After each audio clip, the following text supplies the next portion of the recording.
बिस्मिल्लाहिर्रहमानिर्रहीम। Object oriented programming के object oriented programming in C plus में हमने शुरू किया था ऑपरेटर ओवरलोडिंग को। तो हमने पिछले वीक में ऑपरेटर ओवरलोडिंग को इंट्रोड्यूस किया था। हमने हमने बहुत मतलब ऑपरेटर की किस्में पढ़े थे। हमने यूनरी ऑपरेटर को ओवरलोड किया था। यूनरी ऑपरेटर में हमने इंक्रीमेंट ऑपरेटर की पोस्टफिक्स और प्रीफिक्स नोटेशन को डिस्कस किया था। आज हम आते हैं overloading binary operator. Overloading binary operator. अब सबसे पहले मैं आप लोगों को बताना चाहता हूं कि बाइनरी ऑपरेटर क्या है। Binary operator let suppose plus है। बाइनरी बाई का मतलब है टू। बाई का मतलब क्या है? टू। बाइनरी ऑपरेटर में हमारे पास टू ऑपरेंड्स होते हैं। It needs two operands. इधर हमें दो ऑपरेंड चाहिए होते हैं। लेट सपोज मैं ऐड करना चाहता हूं integer c is equal to let suppose a plus a के साथ प्लस करो। क्या दूसरा ऑपरेटर भी चाहिए? a plus B. दो ऑपरेटर्स को क्या करो? प्लस करो। तो इधर आज हम देखेंगे कि बाइनरी ऑपरेटर कौन कौन से हैं। तो बाइनरी ऑपरेटर्स लेट सपोज हमारे पास एडिशन, सब्ट्रैक्शन, मल्टीप्लिकेशन, डिवीजन, ये हमारे पास सारे जो हैं, कंकेटिनेशन, कंपैरिजन, ठीक है, ये हमारे पास सारे जो हैं ये बाइनरी ऑपरेटर्स हैं। इन सब को जो है, अब लेट्स सपोज ये जो कंपैरिजन ऑपरेटर है, a is less than what? a is less than b। दो या a is less than b, इधर दो ऑपरेटर हमें चाहिए। दो ऑपरेटर को मैं क्या कर सकता हूँ? कंपेयर कर सकता हूँ। इसको कंपैरिजन ऑपरेटर कहते हैं, ठीक है, या रिलेशनल ऑपरेटर कह सकते हैं। तो इधर हमारे पास या तो सिंपल ये तो नहीं, एक ग्रेटर भी हो सकता है, ए इक्वल भी हो सकता है, ए इज इक्वल टू बी।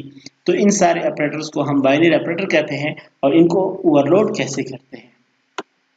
तो सबसे पहले मैं आता हूँ ओवरलोडिंग बाइनरी ऑपरेटर प्लस।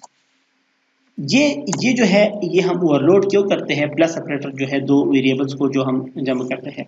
सबसे पहले मैं आप लोगों को बता दूं कि अगर मेरे पास इंटीजर a, b और c तीन सिंपल वेरिएबल्स है इंटीजर डेटा टाइप के। अगर a में स्टोर है मेरे पास 6, b में स्टोर है लेट सपोज 8 और c में मैं स्टोर करना चाहता हूँ c is equal to a plus b। अब मैं इन दो वेरिएबल्स को क्या कर रहा हूँ? जमा कर रहा हूँ। तो दो इंटीजर्स जो है वो सी प्लस एस आसानी से क्या कर सकता है? जमा करके मुझे सी में जो है वो 14 रख के देगा। लेकिन अगर मैं चाहूँ कि मेरे पास लेट्स सपोज डिस्टेंस क्लास है, डिस्टेंस क्लास की D1, D2 और D3 मेरे पास तीन वेरिएबल्स हैं। और मैं क्या करता हूँ? D1 में लेट्स सपोज मैंने कुछ डेटा रखा है। D1 में लेट्स सपोज मैंने डेटा रखा है 5 व 6.6। लेट सपोज मैंने D2 में भी कुछ डेटा रखा है, D2 ऑफ 6 व 4.4। और मैं चाहता हूं कि D3 is equal to D1 plus D2। तो अब मुझे कंपाइलर क्या करेगा? कंपाइलर मुझे एरर देगा। कंपाइलर कहेगा कि इधर तो ठीक है, इधर तो सी प्लस जो है, सी प्लस ने सिंपल वेरिएबल्स के लिए कोडिंग की है। सी प्लस के थ्रू हम सिंपल वेरिएबल्स को आसानी से ऐड कर सकते हैं। लेकिन जो डिस्टेंस क्लास की ऑब्जेक्ट्स है, ये इसको तो मैं ऐड नहीं कर सकता। इसका क्या करना है ये तो मुझे समझ नहीं आ रहा। तो इसके लिए मैं क्या करूंगा? मैं कहूंगा कि सिंपल दो ऑब्जेक्ट को ऐड करने के लिए मुझे कोड लिखना चाहिए। फिर मैं क्या करूंगा? कोड। जैसे कि पिछले एक लेक्चर में आप लोगों को मैंने ये काम इस तरह किया था। D1 dot add distance D2। इधर पिछले लेक्चर में मैं इस तरह सिंपल नहीं कर सकता था। क्योंकि इसके लिए तो ऑपरेटर को ओवरलोड करना पड़ता है और ऑपरेटर ओवरलोडिंग उधर हमने पढ़ी नहीं थी। तो मैं दो ऑब्जेक्ट्स को इस तरह ऐड कर सकता था, मैं d1 के साथ कॉल करके ऐड डिस्टेंस फंक्शन को कॉल करके इसके साथ d2 को ऐड करता था, तो d3 में जो है d1 और d2 जमा होके d3 में रिजल्ट आ जाता था। ये मैं नहीं कर सकता था क्योंकि ऑपरेटर ओवरलोडिंग हमने पढ़ी नहीं थी। तो एक मिनट, सॉरी। बिस्मिल्लाहिर्रहमानिर्रहीम, अस्सलाम। तो आज हम पढ़ते हैं कि इसको हम कैसे करेंगे। तो अगर आप दो ऑब्जेक्ट्स को सिंपली इसी तरह आसानी से ऐड करना चाहते हैं तो उसके लिए हम करते हैं ऑपरेटर ओवरलोडिंग। बाइनरी ऑपरेटर को हम क्या करेंगे, ओवरलोड करेंगे। बाइनरी ऑपरेटर को ओवरलोड करने के लिए तरीक़ाकार क्या है कि हम एक स्पेशल फंक्शन ऑपरेटर वाला फंक्शन लगाएंगे। तो मैं कोड ब्लॉक को ओपन करता हूँ। कोड ब्लॉक में मैंने एक प्रोग्राम लिखा हुआ है, वो मैं आप लोगों के सामने डिस्कस कर लेता हूँ, तो आप लोग उससे आसानी से क्या समझ सकते हैं। ठीक है, प्रोजेक्ट को मैं ओपन करता हूँ। कौन सा वाला, डिस्टेंस अर्थमेटिक वाला ये प्रोजेक्ट है। इसको मैं खोल देता हूँ। इसमें मैंने वो कोड जो है वो लिखा हुआ है। डिस्टेंस क्लास से तो अब आप लोग वाकिफ होंगे। ये डिस्टेंस मेरा क्लास है, इसमें दो डेटा मेंबर्स है, इंटीजर फीट और फ्लोट इंचेस। इसमें ये कंस्ट्रक्टर है, जीरो आर्गुमेंटेड कंस्ट्रक्टर। ये फीट में भी जीरो स्टोर करेगा, इंचेस में भी जीरो स्टोर करेगा। ये जो है इसका आर्गुमेंटेड कंस्ट्रक्टर है। ये इसमें मैं दो वैल्यूज पास करूंगा, तो फीट में f को स्टोर करेगा, इंचेस में i को स्टोर करेगा। ये मेरे पास एक गेट डिस्टेंस फंक्शन है। इस फंक्शन के थ्रू मैं क्या करता हूँ, एक ऑब्जेक्ट के फीट और इंचेस को कीबोर्ड की मदद से यूजर से भी ले सकता हूँ। इधर ये एक फंक्शन है शो डिस्टेंस में मुझे ये फंक्शन मैं कॉल करूंगा। ये एक कांस्टेंट फंक्शन है। कांस्टेंट फंक्शन को आप लोगों को पता है कि ये एग्जिस्टिंग डेटा को क्या करेगा, चेंज नहीं करेगा। ये मुझे सिर्फ फीट और इंचेस को स्क्रीन पर डिस्प्ले करेगा। जिस ऑब्जेक्ट के साथ मैं इसको कॉल करूंगा उस ऑब्जेक्ट के लिए फीट और इंचेस का डेटा मुझे स्क्रीन पर डिस्प्ले करेगा।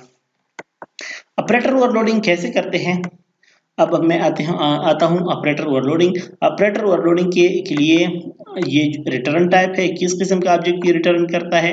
फिर उसके बाद ऑपरेटर कीवर्ड हम लगाते हैं कि ये इस कीवर्ड का मतलब ये है कि मैं ऑपरेटर ओवरलोडिंग कर रहा हूँ। और कौन सा ऑपरेटर मैं ओवरलोड कर रहा हूँ, मैं प्लस ऑपरेटर को ओवरलोड कर रहा हूँ।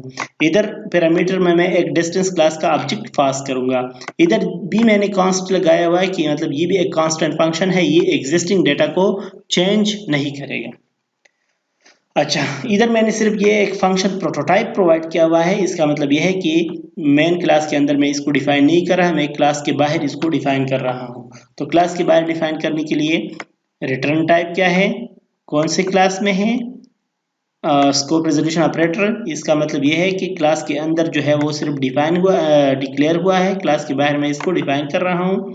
ये ऑपरेटर मैंने लगाया हुआ है कि ये ऑपरेटर ओवरलोडिंग है, प्लस ऑपरेटर को मैं ओवरलोड कर रहा हूँ। एक ऑब्जेक्ट मैं पैरामीटर में पास कर रहा हूँ और उसका एक डिस्टेंस क्लास का एक ऑब्जेक्ट है। ठीक है, कांस्ट कीवर्ड उधर भी है तो इधर भी मैं लगा लेता हूँ। अच्छा, कांस्ट कीवर्ड के थ्रू मैं क्या करता हूँ, क्लास के अंदर एग्जिस्टिंग डेटा, फंक्शन के अंदर एग्जिस्टिंग डेटा तो चेंज नहीं कर सकता, लेकिन अपना वेरिएबल डिफाइन करके उसका डेटा मैं चेंज कर सकता हूँ। तो इधर मैं क्या कर रहा हूँ, integer f is equal to integer f में ले रहा हूँ, तो feet plus d2 dot feet. इधर जो ऑपरेटर मैं लगा रहा हूँ, तो इधर देखे नीचे आके देखो, इधर मैं क्या कर रहा हूँ, मैंने क्लास में तीन ऑब्जेक्ट लिए, डिस्टेंस 1, डिस्टेंस 3, डिस्टेंस 4। डिस्टेंस 1 के लिए मैं वैल्यू यूजर से ले रहा हूँ। डिस्टेंस 2 को मैं डिफाइन कर रहा हूँ, उसमें मैं वैल्यू इस तरह स्टोर कर रहा हूँ।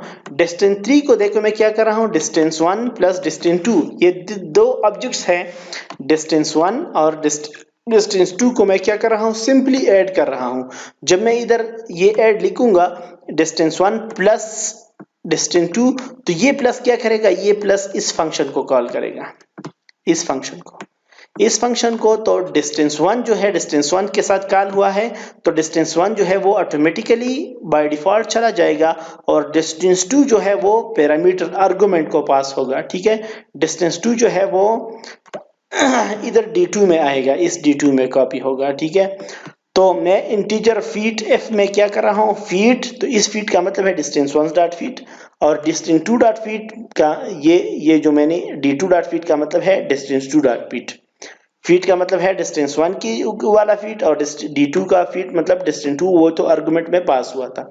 तो f में जो है हमारे पास फीट्स जमा होंगे दोनों के, और इंचेस फ्लोट आई में मेरे इंचेस डिस्टेंस 1 के इंचेस, और फिर d2 डॉट इंचेस के डिस्टेंस 2 के इंचेस, वो दोनों जमा होंगे। अब अगर इंचेस हमारे पास क्या है, 12 से ज्यादा है, तो इंचेस को में से 12 माइनस करो और फीट में से 1 जमा करो, और फिर हमें डिस्टेंस जो है उस डिस्टेंस के फीट और इंचेस को रिटर्न करो। तो इधर ये फीट और इंचेस हमारे पास रिटर्न होकर डिस्टेंस 3 के फीट और इंचेस में स्टोर हो जाएंगे। तो डिस्टेंस 3 में मेरे पास डिस्टेंस 1 और डिस्टेंस 2 के इंचेस जमा होंगे। सिमिलरली डिस्टेंस 4 में मैं distance 3, distance 4, distance 1, distance 2, distance 3 को ऐड कर रहा हूं। इसका मतलब यह है कि सबसे पहले क्या होगा, डिस्टेंस 1 के साथ क्या होगा, डिस्टेंस 2। अब जब डिस्टेंस 1 और डिस्टेंस 2 जमा हो जाएंगे तो फिर इसके बाद डिस्टेंस 2 के साथ इन दोनों के रिजल्ट के साथ डिस्टेंस 3 कॉल होगा, तो डिस्टेंस 3 उसके साथ ऐड होगा, तो इसका रिजल्ट जो है वो डिस्टेंस 4 में सेव हो जाएगा। ठीक है, तो फिर उसके बाद मैं डिस्टेंस 1, डिस्टेंस 2, डिस्टेंस 3 और डिस्टेंस 4 सबको डिस्प्ले कर रहा हूं। तो देखिए रिजल्ट आप लोगों के सामने है। इसको हम क्या करते हैं, ऑपरेटर ओवरलोडिंग। इस ऑपरेटर ओवरलोडिंग को हम लोग क्लास के अंदर भी कर सकते हैं, फंक्शन के अंदर। मतलब क्लास के बाहर करने की भी जरूरत नहीं है। अगर आप लोग क्लास के अंदर करना चाहते हैं तो इस कोड को यहाँ से कट करें और यहाँ पर इसको करें d2, और इधर ये सेमीकोलन हटा के इसको इधर क्या करें, पेस्ट करें। तो ये क्लास के बाहर करने की जरूरत नहीं, क्लास के अंदर भी हम कर सकते हैं। ठीक है, तो ये वाला तरीका थोड़ा सा अच्छा है, सिंपल है। डिस्टेंस इसका ये एक ऑब्जेक्ट रिटर्न कर रहा है, नेमलेस ऑब्जेक्ट, इसका आप टाइप डिस्टेंस। ऑपरेटर जो है वो कीवर्ड है कि मैं ऑपरेटर ओवरलोडिंग कर रहा हूँ। कौन सा ऑपरेटर, प्लस ऑपरेटर को मैं ओवरलोड कर रहा हूँ। एक डिस्टेंस क्लास का मैं ऑब्जेक्ट पास कर रहा हूँ, और इधर मैं ये फीट में फीट्स दोनों d1 और d2 की फीट जमा कर रहा हूँ। इंचेस में मैं d1 इंचेस और d2 के इंचेस को जमा कर रहा हूँ। और इस तरह अगर इंचेस जो है वो आप लोगों को पता है कि एक फीट में ज्यादा 12 इंचेस होते हैं, तो अगर इंचेस जो है वो लेट सपोज इस तरह है कि 6 फीट और 14 इंचेस, तो फिर ये तो बात नहीं हुई। इसको मैं करूंगा 7 फीट और 2 इंचेस। तो इसके लिए मैं क्या कर रहा हूँ, इंचेस अगर 12 से ज्यादा है तो इंचेस में से 12 जमा मनफी करो और फीट में 1 ऐड करो। तो इस प्रोग्राम को जब मैं रन करता हूँ तो देखो ये सबसे पहले मुझसे मांग रहा है कि इंटरफीट ये इसलिए मांग रहा है क्योंकि इधर मैंने डिस्टेंस 1 डॉट गेट डिस्टेंस मैंने कॉल की है। गेट डिस्टेंस फंक्शन ये है। गेट डिस्टेंस में ये मुझे कहता है कि इंटर फीट को फीट इंटर कर, तो मैं cn मुझसे लेके फीट में स्टोर करेगा। इंटर इंचेस, तो ये मुझसे इंचेस लेके इस इंचेस में स्टोर करेगा। तो जब मैं इसको रन करता हूँ तो ये मुझे कहता है कि enter feet, let suppose feet में एंटर कर रहा हूँ 8, एंटर इंचेस में एंटर कर रहा हूँ 4.5। तो देखो डिस्टेंस 1 में 8 फीट 4.5 इंचेस, डिस्टेंस 2 में 11 फीट 6.2 इंचेस, डिस्टेंस 3 में इन दोनों को ऐड करो तो 19 फीट 10 इंचेस, और डिस्टेंस 4 में इन तीनों को जमा करो तो 39 फीट 9 इंचेस। ठीक है, तो इस तरह हम ऑपरेटर, बाइनरी ऑपरेटर के प्लस ऑपरेटर को ओवरलोड कर सकते हैं। पहले हम इस तरह दो ऑब्जेक्ट्स को ऐड नहीं कर सकते थे, लेकिन अब इस ऑपरेटर ओवरलोडिंग की मदद से, इस स्मॉल कोड की मदद से हम क्या कर सकते हैं, दो ऑपरेटर्स को मतलब दो सिंपल ऑब्जेक्ट्स को दो ऑब्जेक्ट्स को हम आसानी से ऐड कर सकते हैं। इस तरह हमने क्या किया, हमने एक कंपाइलर के साथ सी प्लस प्लस के कंपाइलर में हमने अपनी एडिशन की। कंपाइलर सिंपल वेरिएबल्स को ऐड कर सकता था, अब हम हमारी इस कोड की मदद से कंपाइलर जो है वो दो ऑब्जेक्ट्स को भी ऐड कर सकता है। ठीक है, थैंक यू सो